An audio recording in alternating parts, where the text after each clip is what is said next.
स्वागत है आप सबका आपके अपने यूट्यूब चैनल भाषा की बात में। जैसा कि पिछले 2 वीडियो में मैं गद्य खंड के पाठों का समावेश कर रही हूँ। पहला पाठ लिया था प्रेमचंद का बड़े भाई साहब, दूसरा पाठ लिया सीताराम सेकसरिया जी का डायरी का एक पन्ना और उसी की सीरीज़ में तीसरा पाठ है गद्य खंड का कोर्स बी के लिए स्पर्श की बुक से, स्पर्श की किताब से, पाठ्य पुस्तक से पाठ 3 ततारा बामीरो कथा।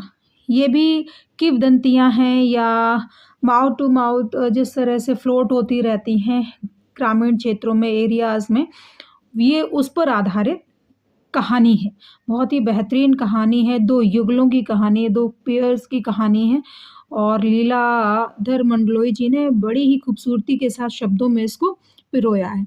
कुछ लेखक के विषय में बात कर लेते हैं। जैसा कि लेखक के विषय में आपको स्पष्ट तौर पे दिखाई दे रहा है, उनका जीवन परिचय लिखा हुआ है स्क्रीन पे कि 1954 की जन्माष्टमी 1954 की जन्माष्टमी के दिन छिंदवाड़ा जिले के एक छोटे से गांव गुढ़ी में जन्मे लीलाधर मंडलोई की शिक्षा दीक्षा भोपाल और रायपुर में हुई। प्रसारण की उस शिक्षा के लिए 1987 में कॉमनवेल्थ रिलेशंस ट्रस्ट लंदन की ओर से आमंत्रित किए गए। इन दिनों प्रसार भारती दूरदर्शन के महानिदेशक का कार्यभार ये संभाल रहे। लीलाधर मंडलोई मूलतः कवि हैं। मूलतः मतलब इनका जो मेन फोकस है, जो ध्यान है, काव्य की ओर है। उनकी कविताओं में छत्तीसगढ़ अंचल की बोली की मिठास और वहाँ के जनजीवन का सजीव मतलब होता है रियल चित्रण निखर कर आता है। अंडमान निकोबार द्वीप समूह की जनजाति कहते हैं बच्चों ट्राइब्स को, जनजातियों पर लिखा इनका गद्य अपने आप में एक समाज शास्त्रीय अध्ययन भी है। समाज शास्त्रीय अध्ययन मतलब सोशल जो सोसाइटी के विषय में वर्णन किया जाता है तो उसको हिंदी में कहते हैं समाज शास्त्र। तो अध्ययन भी है, अध्ययन मतलब स्टडी। उनका कवि मन ही वह स्रोत है जो उन्हें लोक कथा किसे कहते हैं, जो लोक में प्रचलित होती। लोक मीन्स क्या होता है, जो जैसे ग्रामीण क्षेत्रों में छोटे छोटे एरियाज में जो प्रचलित होती हैं उनको कहते हैं लोक कथा। कह रहे लोकगीत यात्रा वृतांत डायरी मीडिया रिपोर्टाज और आलोचना लेखन की ओर प्रवृत्त करता है। अपने रचना कर्म के लिए कई पुरस्कारों से सम्मानित मंडलोई जी की प्रमुख कृतियां मतलब उनके द्वारा लिखी गई पुस्तकें जो हैं घर घर घूमा, रात बिरात, मगर एक आवाज, देखा अनदेखा और काला पानी। बहुत सारी इसी तरह की प्रस्तुतियां हैं या इसी तरह की कृतियां हैं। काला पानी के विषय में तो आपको पता होगा कि जब भारत पर अंग्रेजों का शासन था, जैसा कि अभी पिछला ही पाठ हम पढ़ते आ रहे हैं इसी की सीरीज में, डायरी का एक पन्ना सीताराम सेकसरिया जी का। काला पानी क्या था कि अंग्रेज क्या करते थे, जिनको बहुत कठिन पनिशमेंट देना होता था वो अंडमान निकोबार में हमारे इंडियंस को भेज दिया करते थे। चारों तरफ तो आइलैंड था, पानी से घिरा हुआ था, तो लोग वहाँ से आ नहीं पाते थे। जैसे तैसे वो इंडियंस वहाँ पर रहते थे, वो ट्राइब्स बन गए, अपना जीवन यापन जो वहाँ सर्वाइव कर गए। तो काला पानी इस तरह का वर्णन यहाँ पे आपको देखने को मिल ही रहा है। आइए हम चलते हैं अपने पाठ की ओर। बहुत ही खूबसूरत पाठ है। पाठ प्रवेश के विषय में हम बात कर लेते हैं। जैसा कि मैं हमेशा हर वीडियो में आपको सबसे पहले पाठ प्रवेश में क्या है उसके विषय में बताती हूँ, ताकि क्यों बताती हूँ, ताकि आप ना पूरे पाठ को ब्रीफ कर लें। ब्रीफिंग यहाँ पे दी हुई होती है और इसी के आधार पर प्रश्न आते हैं। आप इजीली उनको आइडेंटिफाई कर सकते हैं, प्रश्नों को पढ़ सकते हैं। जैसा कि स्क्रीन पे दिख रहा है कि जो सभ्यता जितनी पुरानी है उसके बारे में उतने ही ज़्यादा किस्से और कहानियाँ भी सुनने को मिलती हैं। किस्से ज़रूरी नहीं कि सचमुच उसी रूप में घटित हों जिस रूप में हमें सुनने या पढ़ने को मिलते हैं। इतना ज़रूर है कि इन किस्सों में कोई ना कोई संदेश मतलब क्या, मैसेज या सीख या लेसन, सीख कहते हैं लेसन को, लेसन निहित है। अंडमान निकोबार द्वीप समूह में भी तमाम तरह के किस्से मशहूर हैं। इनमें से कुछ को लीलाधर मंडलोई जी ने फिर से लिखा है और प्रस्तुत पाठ ततारा बामीरो कथा इसी द्वीप समूह के एक छोटे से द्वीप पर केंद्रित है। केंद्रित मतलब सेंट्रल पॉइंट में। उक्त द्वीप में विद्वेष गहरी जड़ें जमा चुका था। विद्वेष मतलब क्या होता है कि एक दूसरे से घृणा की भावना, एक दूसरे से ऊंच-नीच की भावना, इसे कहते हैं विद्वेष। मन में मतलब प्रेम ना रहना, तो ये गहरी जड़ें जमा चुका था। उस विद्वेष की जड़ मूल से उखाड़ने के लिए एक युगल, युगल कहते हैं एक पेयर को, मतलब जैसे हस्बैंड वाइफ होते हैं उनको क्या कहते हैं, युगल कहते हैं, प्रेमी प्रेमिका, एक युगल को आत्म बलिदान देना पड़ा था। उसी युगल के बलिदान की कथा यहाँ बयान की गई है इस पाठ में। प्रेम सबको जोड़ता है, ज़ाहिर सी बात है, सब पता कि प्रेम तो सबको जोड़ता ही, और घृणा दूरी बढ़ाती है, और इससे भला कौन इनकार कर सकता है। इसीलिए जो समाज के लिए अपने प्रेम का, अपने जीवन तक का बलिदान करता है, समाज उसे न केवल याद रखता है बल्कि उसके बलिदान को व्यर्थ नहीं जाने देता। यही वजह है कि तत्कालीन समाज के सामने एक मिसाल कायम करने वाले इस युगल को आज भी उस द्वीप के निवासी गर्व और श्रद्धा के साथ याद करते। चलिए चलते हैं पाठ की ओर। ततारा वामेरो कथा बहुत ही खूबसूरत कथा है। इससे आपको इतिहास के पार जाने का भी एक मौका मिल सकता है। एक मौका है कि अंडमान द्वीप समूह कहाँ स्थित है, ये भी आपकी जनरल नॉलेज का एक पार्ट बन सकता है। जैसे कि विदित है, जैसे कि लिखा गया है, अंडमान द्वीप समूह का अंतिम दक्षिणी द्वीप है लिटिल अंडमान। यह पोर्ट ब्लेयर से लगभग 100 किलोमीटर दूर स्थित है। इसके बाद निकोबार द्वीप समूह की श्रृंखला आरंभ होती है, जो निकोबारी जनजाति की आदिम संस्कृति के केंद्र है। निकोबार द्वीप समूह का पहला प्रमुख द्वीप है कार निकोबार, जो लिटिल अंडमान से 96 किलोमीटर दूर है। निकोबारियों का विश्वास है कि प्राचीन काल में ये दोनों द्वीप एक ही थे। इनके विभक्त होने की एक लोक कथा है जो आज भी दोहराई जाती है। तो लेखक जब वहाँ की यात्रा पे गए होंगे तो ये कथा उन्होंने वहाँ के जनजीवन में सुनी होगी, लोक कथा, इसलिए उन्होंने उसके ऊपर सर्च की, फिर ये हम सबके बीच में इस पाठ को लेकर के आए हैं, और सीबीएसई ने इस पाठ को हम सब जो पाठक है, जो स्टूडेंट है, उन तक पहुंचाया ताकि हम सब भी इस कोने से उस कोने में झांक सकें, मतलब एक एरिया से दूसरे एरिया की चीज़ों के विषय में हम पड़ताल कर सकें, जान सकें। तो ये थोड़े से अंडरलाइन किए हुए हैं ताकि आप लोग इनको गो थ्रू कर लें कि श्रृंखला कैसे कहते हैं। श्रृंखला मतलब चेन, चेन को कहते हैं। कार निकोबार जो क्या है, लिटिल अंडमान से 96 किलोमीटर दूर है। विभक्त करने का मतलब क्या है, उनको अलग अलग कर देना, डिवाइड कर देना। आइए बढ़ते हैं आगे। सदियों पूर्व जब लिटिल अंडमान और कार निकोबार आपस में जुड़े हुए थे, तब वहाँ एक सुंदर सा गांव था। पास में एक सुंदर और शक्तिशाली युवक रहा करता था, उसका नाम था ततारा। और निकोबारी क्या करते थे, उसे बहुत प्रेम करते थे। और तंतारा क्यों प्रेम करते थे, क्योंकि तंतारा बहुत ही नेक और मददगार व्यक्ति था।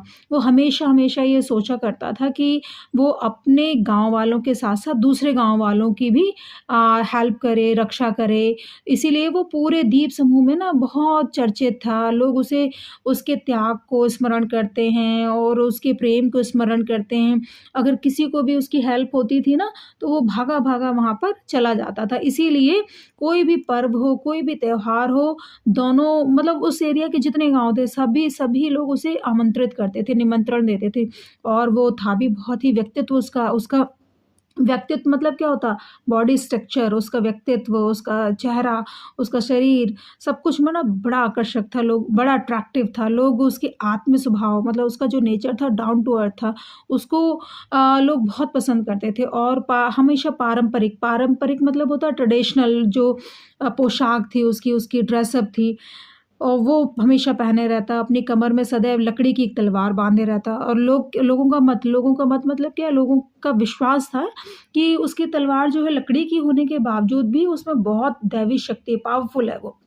और तंतारा अपनी तलवार को कभी अपने आप से अलग नहीं करने करता था, ठीक है। और किंतु उसके चर्चित साहसिक कारनामों के कारण लोग बाग तलवार में अद्भुत शक्ति का होना मानते थे।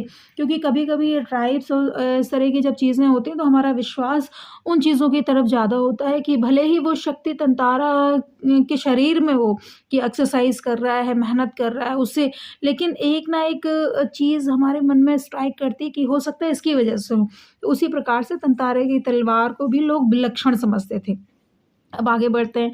एक शाम तंतारा दिन भर के अधिक परिश्रम के बाद क्योंकि सारा दिन उसे काम करना है ना, यंग बॉय है वो, तो सारा दिन परिश्रम कर रहा है, मेहनत कर रहा है और शाम के समय वो थक-हार के ना एक समुद्र के किनारे टहलने निकल पड़ता है। सूरज समुद्र से लगे क्षितिज, क्षितिज किसे कहते हैं? जहाँ पर आसमान और धरती, पृथ्वी एक दूसरे से मिलते हुए दिखाई देते हैं, उसको हम कहते हैं क्षितिज।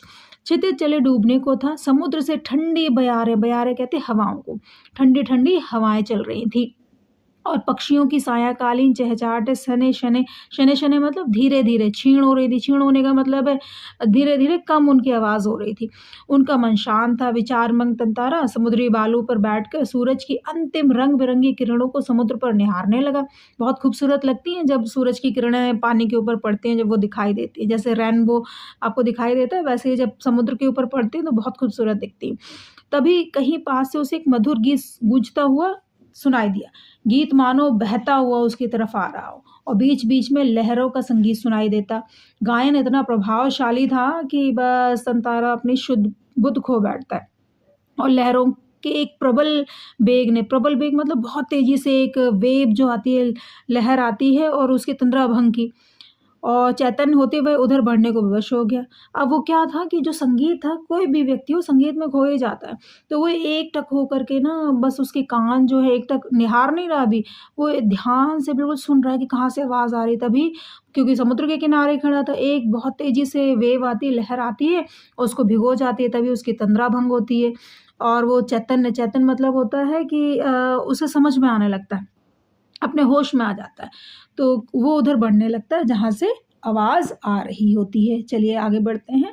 पेज नंबर 80 हो सकता है नई बुक्स में पेज नंबर कोई और चेंज हो क्योंकि कई चैप्टर्स उसमें इंक्लूडेड हैं, कई नहीं हैं क्योंकि सीबीएसई ने कई चैप्टर्स हटा दिए हैं। 1-2 वीडियो मैं बनाऊँगी जिसमें आपको बता दूँगी पैटर्न क्या है और सीबीएसई ने कौन से चैप्टर हटा दिए, ताकि आप कन्फ्यूज़ ना हो।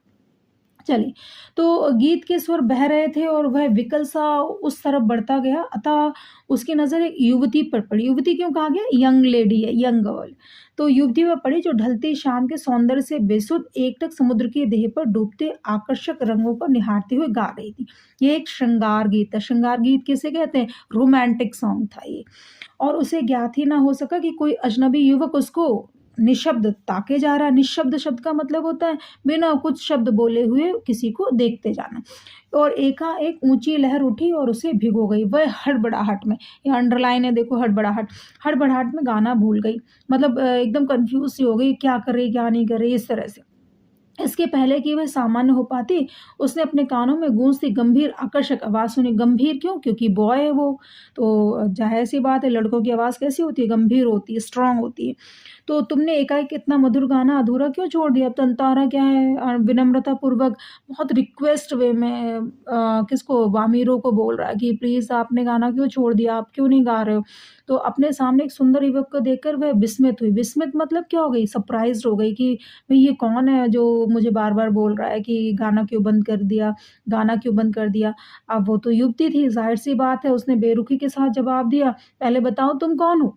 इस तरह मुझे घूरने इस असंगत प्रश्न का कारण क्या है?" अपने गाँव के अलावा किसी और गाँव के युवक के प्रश्नों का उत्तर देने के लिए मैं बाध नहीं, क्योंकि वहाँ की परंपरा थी कि कोई भी बॉय या गर्ल है वो अपने जो गाँव है सेम गाँव के लोगों से बात करता था और आंसर करता था। ऐसे कोई एक दूसरे के गाँव में ज़्यादा किसी बिना मतलब के आता-जाता नहीं था। तो तंतारा मानो सुध-बुध खोए हुए था। वो तो मतलब उसके गाना और उसके सौंदर्य को देख कर के ना वो मोहित हो चुका था और गीत पूरा करो, बार-बार उसको टोक रहा है, गीत पूरा करो, गीत पूरा करो, तुमने कितना सुरीला कंठ पाया है, यह तो मेरे प्रश्न का उत्तर ना हुआ। युवती ने कहा, सच बताओ तुम कौन हो? तो लपाती गाँव में तुम्हें कभी नहीं देखा। अब बामिरो कहाँ की है? लपाती गाँव की। अंडरलाइन किया हुआ है बच्चों, क्योंकि ये प्रश्न आता है कि बामिरो कहाँ का है और तंतारा कहाँ के है। तो लपाती गाँव में बामिरो है। लपाती गाँव बामिरो का गाँव है। तो तंतारा मानो सम्मोहित था। ठीक है, अट्रैक्शन में उसकी फँसा हुआ था। उसके कानों में युवती की आवाज़ ठीक से पहुँच ना सकी। उसने पुनः विनय की, तुमने गाना क्यों रोक दिया? भई गाओ ना। और युवती झुँझला उठी, मतलब गुस्सा उठी और सोचने लगी। अतः उसने निश्चयपूर्वक एक बार पुनः लगभग विरोध करते हुए कड़े स्वर में कहा, ढीठता की हद है। मैं जब से परिचय पूछ रही हूँ, तुम बस एक ही राग लाप रहे हो। गीत गाओ, गीत गाओ, गीत गाओ। आखिर क्यों? क्या तुम्हें गाँव का नियम नहीं मालूम? इतना बोलकर वह जाने लगी। तो जाने के लिए जैसे ही मुड़ती है, तंतारा को मानो होश आया, उसने अपनी गलती का एहसास हुआ और वह उसके सामने रास्ता रोककर मानो गिड़गिड़ाने लगा। मुझे माफ़ कर दो, जीवन में पहली बार मैं इस तरह विचलित हुआ हूँ। तुम्हें देखकर मेरा मन जो है वो चंचल हो गया, मेरा वो चेतना जो है लुप्त हो गई थी। मैं तुम्हारा रास्ता छोड़ दूँगा, बस अपना नाम बता दो। ये रिक्वेस्ट की उसने तंतारा। तो ततारा ने विवशता में आग्रह किया, उसकी आँखें युवती के चेहरे पर केंद्रित थीं, मतलब उसके चेहरे को देख रही थी, निहार रही थी। उसके चेहरे पर सच्ची विनय थी, सच्चा रिक्वेस्ट था। "वामिरो, वामिरो" ऐसे डैश-डैश करके क्यों है? क्योंकि वामिरो भागती जा रही है और उसकी आवाज़ जो है हवा में गूँज रही है। हवा के साथ बहती हुई किसके कानों में आ रही है? ततारा के कानों में गूँज रही है। तो ततारा क्या बोलता है? "कल भी आओगी ना यहाँ पर?" ततारा ने याचना भरे स्वर में कहा। चलते हैं नेक्स्ट पेज पर। क्या कहती है? "नहीं, शायद कभी नहीं।" वामिरो ने अन्यमनस्कतापूर्वक कहा और झटके से लपाती की तरफ बेसुध सी दौड़ पड़ी। पीछे तंतारा के वाक्य गूंज रहे थे, "बामीरो मेरा नाम ततारा है, कल मैं इसी चट्टान पर प्रतीक्षा करूँगा।" और उसने उसने पूछा भी नहीं बामीरो ने। बामीरो को फिर भी वो बोलता जा रहा कि मेरा नाम ततारा है, कल मैं यहीं पे तुम्हारी प्रतीक्षा करूँगा, तुम ज़रूर आना। बामीरो रुकी नहीं, वो भागती गई। ततारा उसे जाते हुए निहार रहा था। बामीरो घर पहुँचकर भीतर ही भीतर, जैसे कि अक्सर ऐसा होता है, तो उसने दरवाज़ा अपना बंद किया और उसके बाद वो ततारा के व्यक्तित्व की कल्पना करने लगी और वो सोचने लगी कि अच्छा यही ततारा है जिसकी लोग चर्चाएँ करते हैं और उसके सम्मुख एकदम से आ गया तो वो अपने मन ही मन में, क्योंकि वो भी यंग लेडी है, तो उसी के मन में उसके व्यक्तित्व का जो प्रभाव है उसके ऊपर भी पड़ता है। लेकिन किंतु ततारा क्या है कि दूसरे गाँव का युवक है, वो संबंध परंपरा के विरुद्ध है, अतएव उसने उसे भूल जाना ही श्रेयकर समझा। तो वो सोचती है कि मैं बिल्कुल इसको याद नहीं रख सकती, मैं इसको भूल जाना ही चाहती हूँ।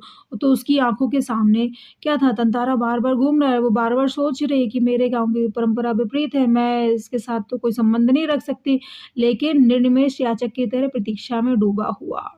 निर्निमेष का मतलब क्या है? बिना पल के झपकाए याचक की भाँति तंतारा जो है वो भामीरों के मन में एकदम फ्लोट कर रहा है और वो याद कर रही है उसको। किसी तरह रात बीती।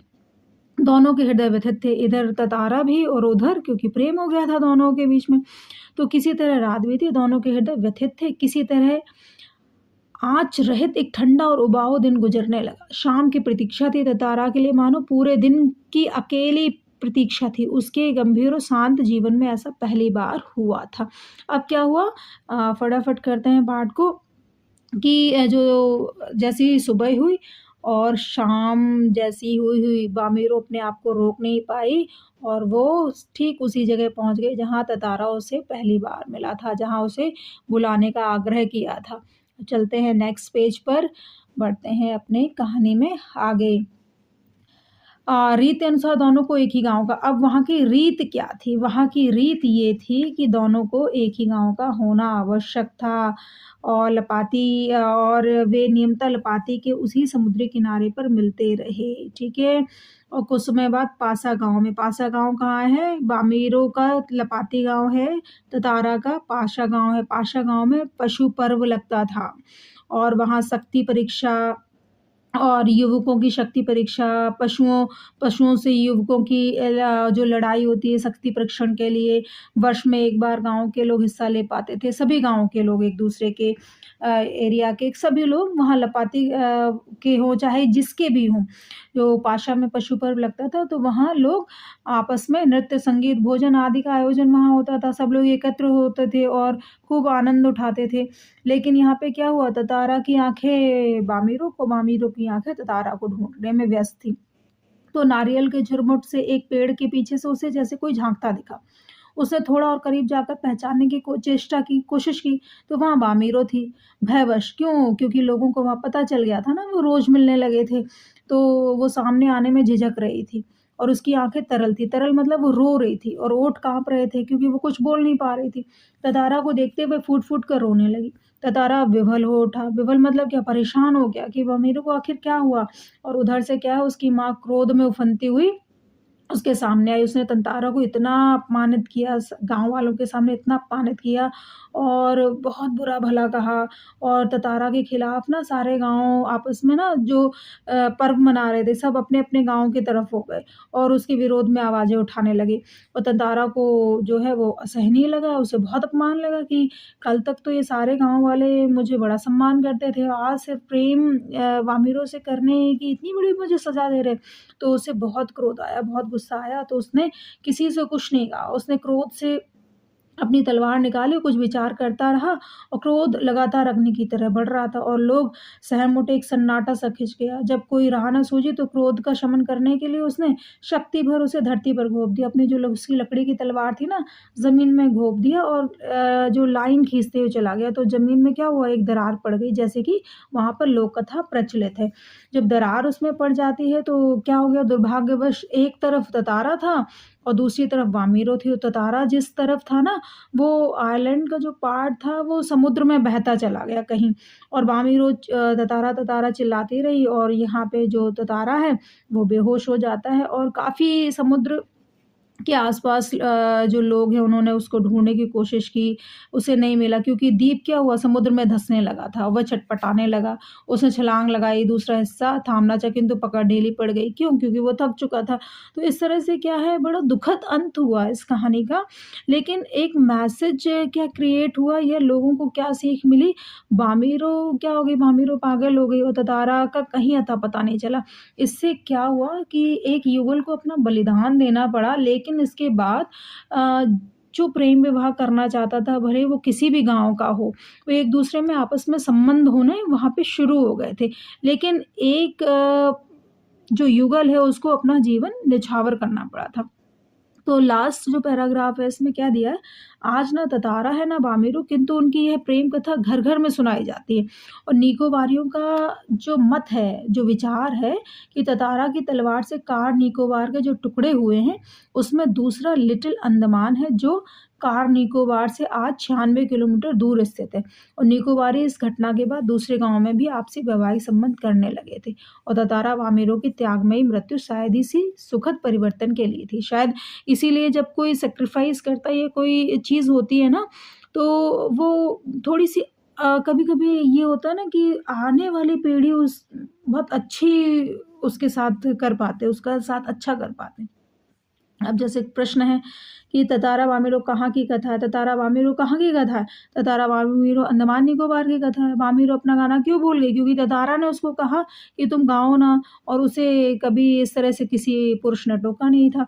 ततारा ने वामिरो से क्या याचना की? ततारा ने वामिरो से याचना की कि प्लीज़ तुम गाओ ना, कितना सुंदर तुमने कंठ पाया है। ततारा और वामिरो के गाँव की क्या रीत थी? उनके गाँव की ये रीत थी कि वो आपस में कोई भी संबंध कोई नहीं रख सकते थे। और क्रोध में ततारा ने क्या किया, अपनी तलवार को ज़मीन पे घोंप दिया और जिससे ज़मीन के 2 टुकड़े हो गए।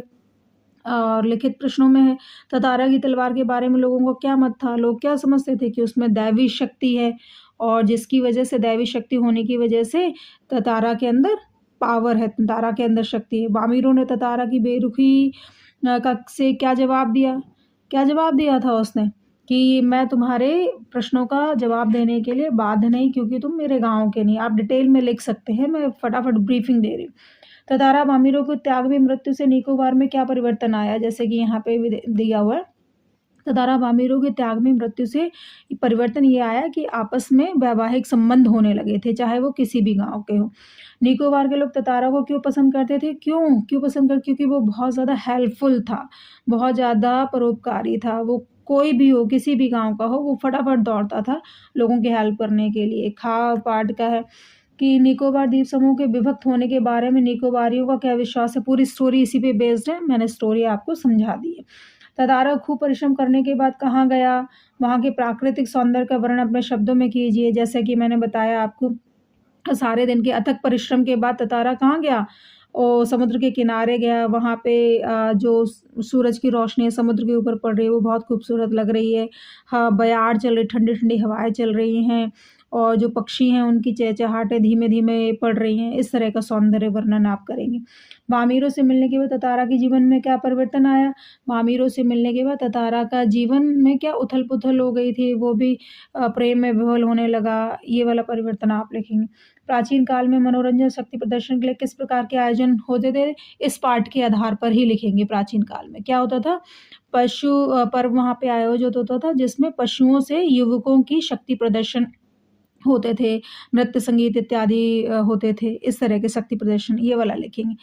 रूढ़ियाँ जब बोझ बनने लगे तब उनका टूट जाना अच्छा है, क्यों? स्पष्ट कीजिए।